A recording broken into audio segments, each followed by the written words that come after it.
Today, the 3S Society, the Society of Snow Sisters, lectures on their counterpart, the culture Snowman. of Snowman.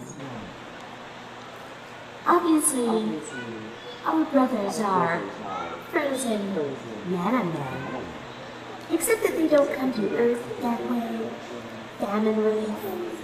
Out of the sky like boxes of pure green shot to pieces. There are many metaphors useful when avoiding confrontations with what blown-up men are like, since avoiding blown-up men is not allowed by men. A rule of asserting possibility in the range of what becomes necessary. So, there is the totem of men of snow, a sacred, short life respected by great winds like the Williwa that can separate snowmen into billions of cold factors. Lift each one so that each cell flies like an insect, swarm shroud of white locusts ascending into the crop of clouds, either succeeding up there or falling dead white back to earth. It's just that the Williwa can pick those snowmen apart. It's just that the Williwa can pick those snowmen apart and seem to give them what men usually mean by grace. The men who must be disassembled by insects and bacteria or burned in order to rise from the factory of body.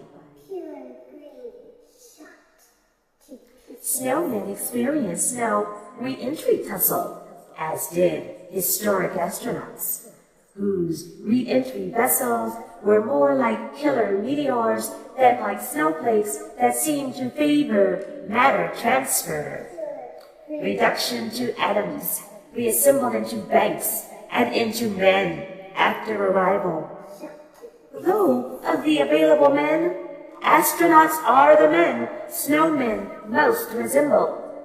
Though they're much more like styrofoam insects, three spheres, head, abdomen, thorax, also made by men, mostly in their youth, wavering around the prime of life, science of making duplicates, substitutes, gods of ourselves. Frosty the Snowman alive, then melting like any other immortal aspiration. Vexation is much more solid. Those thick arms that are sticks crisscrossing the heart of snow. Only, had there been any other variety of heart, the arms would have impaled it. The melt of them, the puddles that say, like you real men, we too are mostly water. Though how little that uplifts and comforts. When men have watched their jealousies come alive, the substance of snowmen, each a particular separate parachute, at first falling, then gathering into a billion-fold collection that has common purpose, function. Scarecrows caught in personal avalanches, enlarging avalanches where the fall of flesh has meant burnings, crimes, and sanctioned punishments.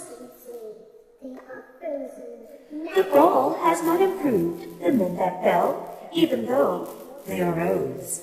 For it is nothing to get up the knees, to conclude contrition, to become human, and enter the caves, start fires, the industry of making men, and animal experiments, the generosity of pigs, even the pancreas, also of Chinese hamsters to which men are indebted, as men evidently are supposed to be, since most are in debt, sinking.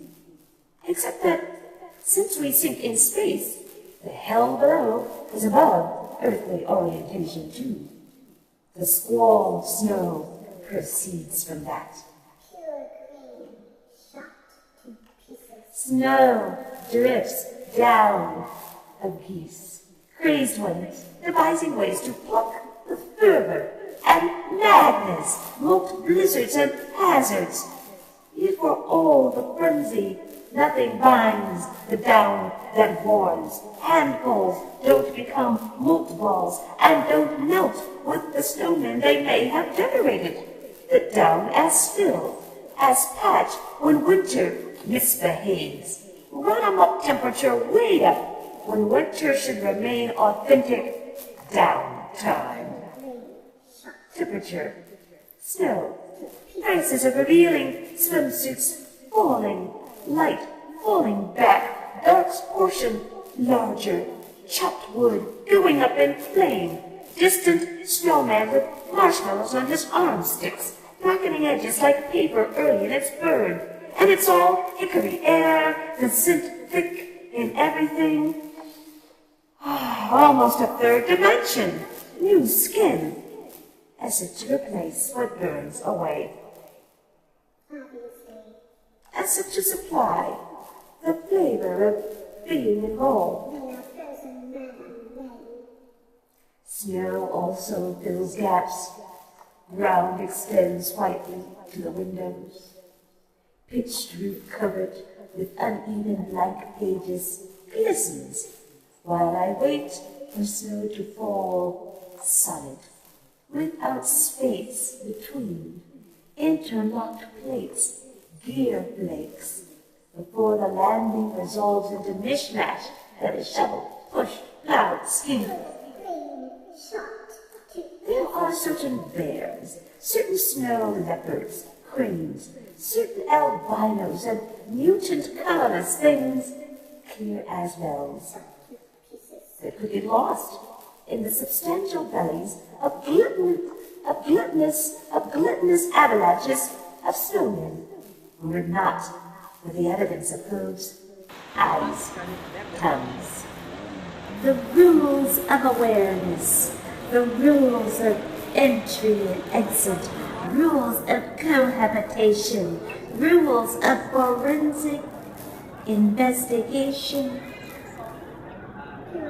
that work because nothing is silent. Everything has markers, tracers, echoes as vestiges of vespers. Existence is territorial by nature. Snowmen tend not to budge once they become men. They remain men until the meltdown, or seemingly more cruel and deliberate demolition. Though men are being made, no qualifications are required of the makers, and there are no requirements for the product for which there is no quality control, except the motives of the maker, whose like or dislike of snow cones could be either detriment or advantage for either the maker or the snowman.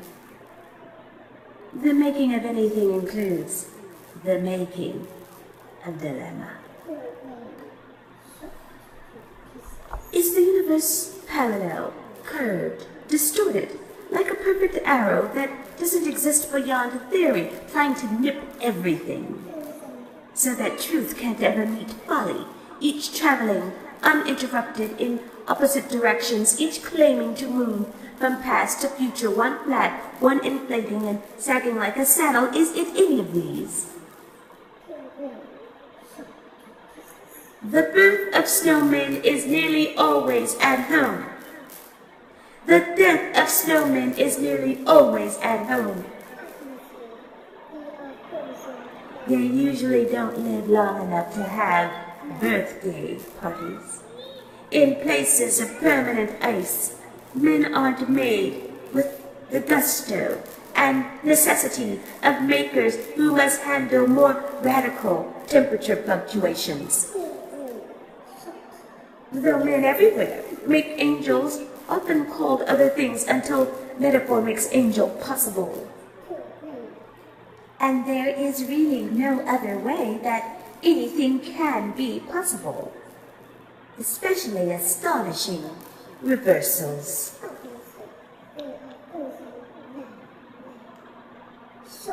When they threw snowballs at me, before they were the men they would be, assured by the throwing, when in their gloved hands snow became rounded cooperation, in sun seemed polished as the palmed asteroidettes arced toward me, full of trajectory.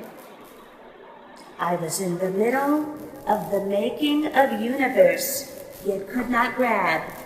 Planets, comets whizzing by, a snowball becoming spiral galaxy when it flattened, when it encountered my face and adjusted to the curvature of that space that genius had to understand before anyone else could. The theoretical being, the snowman out cold, warming up to an idea.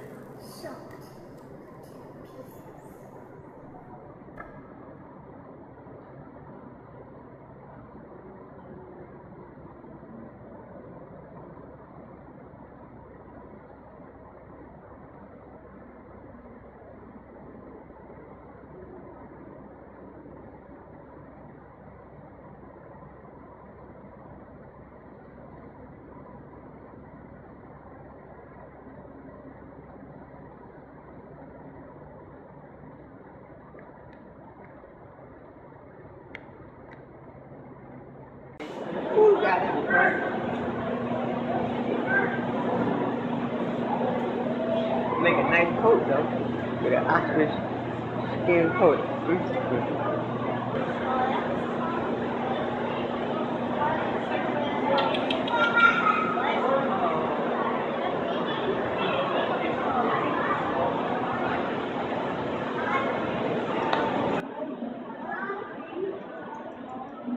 Yeah, I gotta get a picture of this.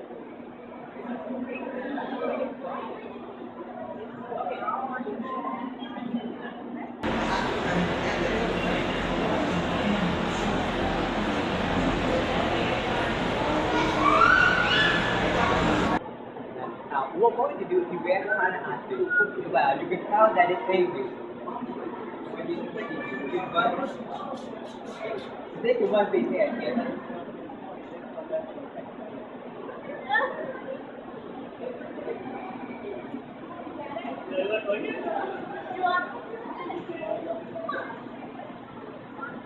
Oh my, it looks funny.